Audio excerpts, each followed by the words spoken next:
Hey guys, welcome to my YouTube channel. Myself Sachin Bansal, recently selected as Income Tax Inspector in CGL 2022. यहाँ मैं इस video के माध्यम से आपको सभी के साथ अपनी स्ट्रेटेजी डिस्कस करना चाहूँगा कि मैंने क्या स्ट्रेटेजी अपनाई जिसके द्वारा मैंने ये एग्ज़ाम क्लियर किया। हो सकता है आप लोगों को इससे थोड़ा फ़ायदा मिले, मेरा यही मोटो है। तो जैसा कि आप जानते हैं 2023 का एग्ज़ाम टीयर 1 का एग्ज़ाम अभी जुलाई में आने ही वाला है। तो टीयर 2 पे ही मैं यहाँ डिस्कस करना चाहूँगा।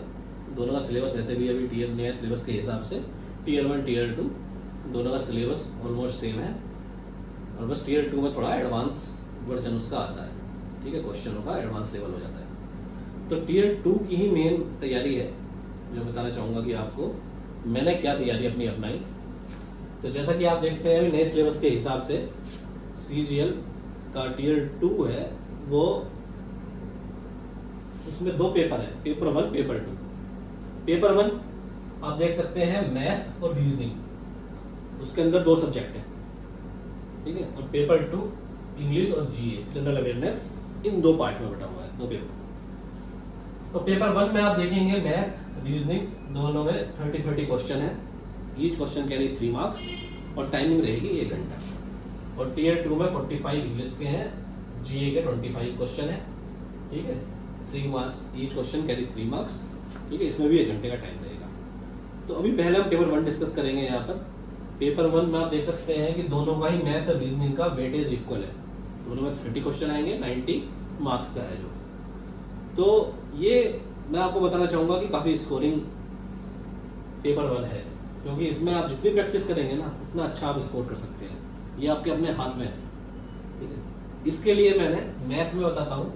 मैथ में मैंने क्या अपनी जो मेरी स्ट्रेटेजी थी मैथ के लिए, मैंने अभी आप देखेंगे यूट्यूब पर ऑनलाइन भी बहुत से ट्यूटर्स हैं अवेलेबल, तो बड़ी कन्फ्यूजन हो जाती है। तो मैं सबके जितने भी हैं सबके मैंने फ्री लेक्चर्स थोड़े बहुत सुने। 2-3 दिन का टाइम मैं आप सबको ये बोलना चाहूँगा, 2-3 दिन का टाइम लें अपना, सबके लेक्चर सुने और देखें आपके लिए कौन सुटेबल है।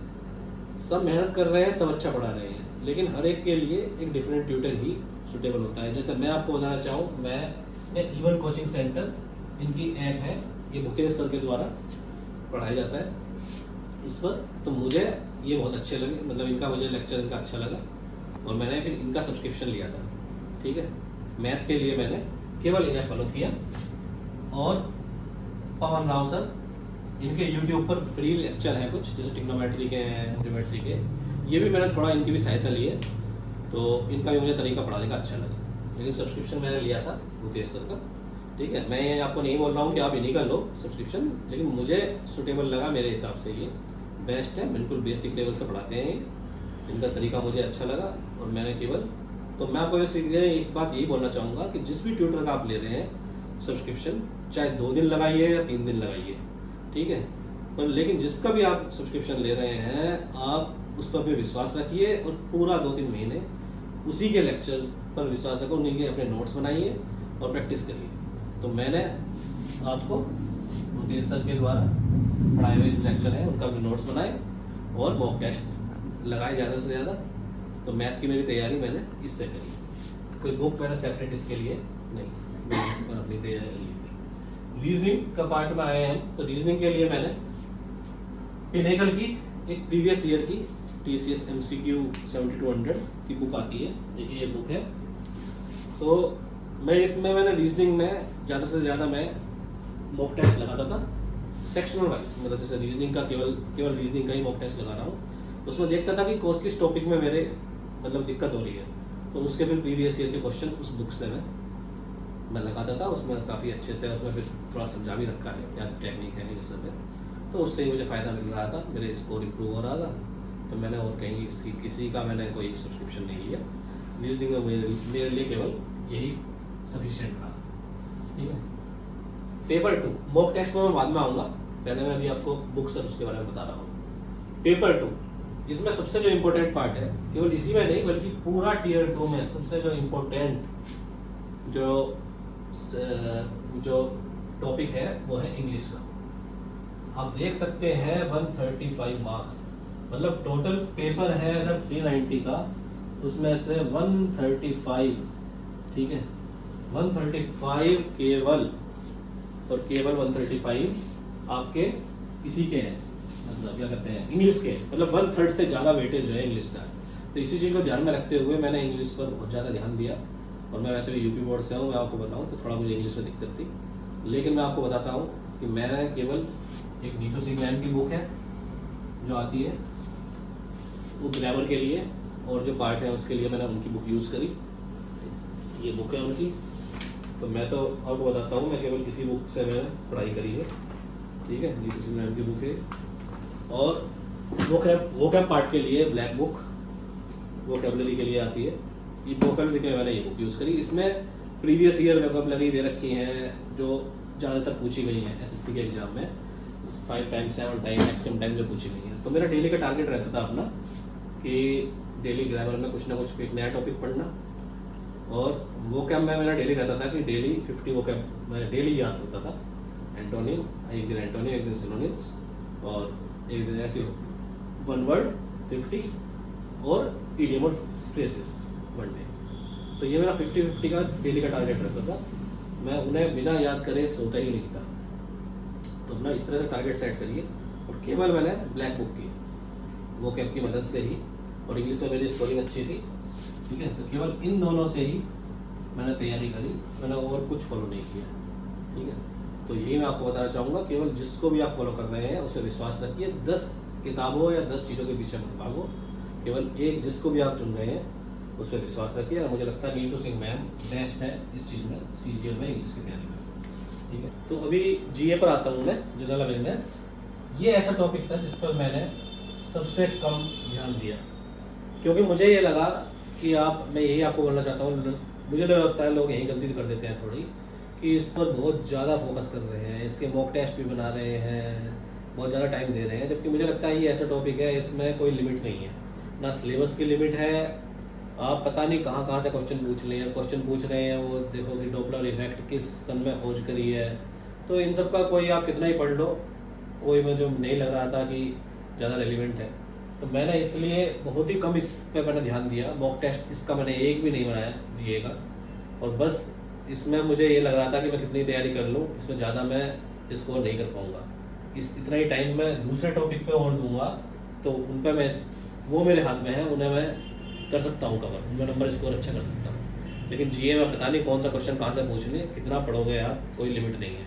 और थोड़ा बहुत जो मैंने जिसमें ध्यान दिया उतना आप थोड़ा बहुत पढ़कर, जैसे current affair 5-6 question current affair के आएंगे। अब लास्ट 2-3 महीने की करंट अफेयर मैंने यूट्यूब से करंट अफेयर 2-3 महीने का लास्ट का देख लिया था, तो उसके क्वेश्चन लग गए। और थोड़ा ल्यूसेंट में ही एक टॉपिक है पॉलिटी के 2 क्वेश्चन आते हैं, 3 क्वेश्चन भी आ जाते हैं, और वो काफ़ी इजी रहते हैं। तो आप पॉलिटी पढ़ लीजिए, 2-3 क्वेश्चन उसके आप इजीली कर लेंगे। और थोड़े साइंस के क्वेश्चन होते हैं, जनरल वाइटामिन्स के ऊपर, और इस तरह के जनरल डेली यूज़ वाली साइंस के क्वेश्चन। तो आप कुल मिला के इसमें आराम से 10 से 15 क्वेश्चन तक आप 10 से 15 क्वेश्चन आप इसमें बहुत ही कम तैयारी में भी बना देंगे।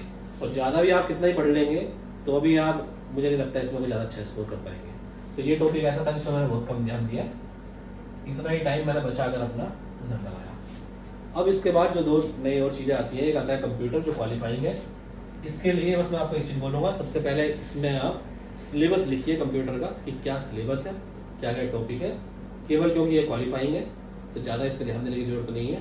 ल्यूसेंट की बुक आती है, इसमें भी मैंने ल्यूसेंट की बुक से ही पढ़कर इसमें मेरे स्कोर फिर भी अच्छा आ गया था, बहुत बढ़िया आ गया था, क्वालिफाइंग है जस्ट। इसके बाद एक टेस्ट जो बहुत ही इंपॉर्टेंट है, टाइपिंग टेस्ट, जो मैंडेटरी है, और ये क्वालिफाइंग है। इसमें इस बार बहुत लड़के ऐसे हैं जिनके बहुत अच्छे नंबर आए हैं, लेकिन वो टाइपिंग टेस्ट की वजह से एग्जाम से आउट हो गए। तो इसे हल्के में मत लीजिए, टाइपिंग की प्रैक्टिस करिए डेली। एक टाइप अगर आपको लग रहा है आपकी स्पीड ठीक है तो सही है, लेकिन नहीं अगर आ रही है आपकी पूरी स्पीड, तो टाइपिंग की डेली एक टाइपिंग की मैं प्रैक्टिस करता था, क्योंकि मेरी स्पीड लगभग 1800 इसके आसपास ही वर्ड्स आती थी, जो आपको 2000 टाइप चाहिए।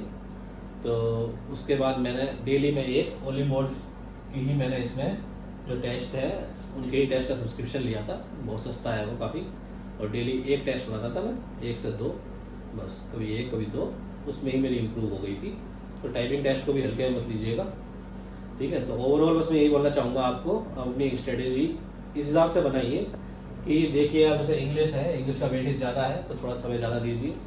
मॉक टेस्ट मैथ और रीजनिंग के लिए आप टॉपिक वाइज जो टॉपिक आपको लग रहा है कि आपका वीक है उसे थोड़ा पहले टॉपिक को स्ट्रॉन्ग करिए, उसके बाद इनके ज़्यादा से ज़्यादा सेक्शन वाले मॉक टेस्ट बनाइए, सेक्शन वाले मॉक टेस्ट बनाइए आप, ठीक है।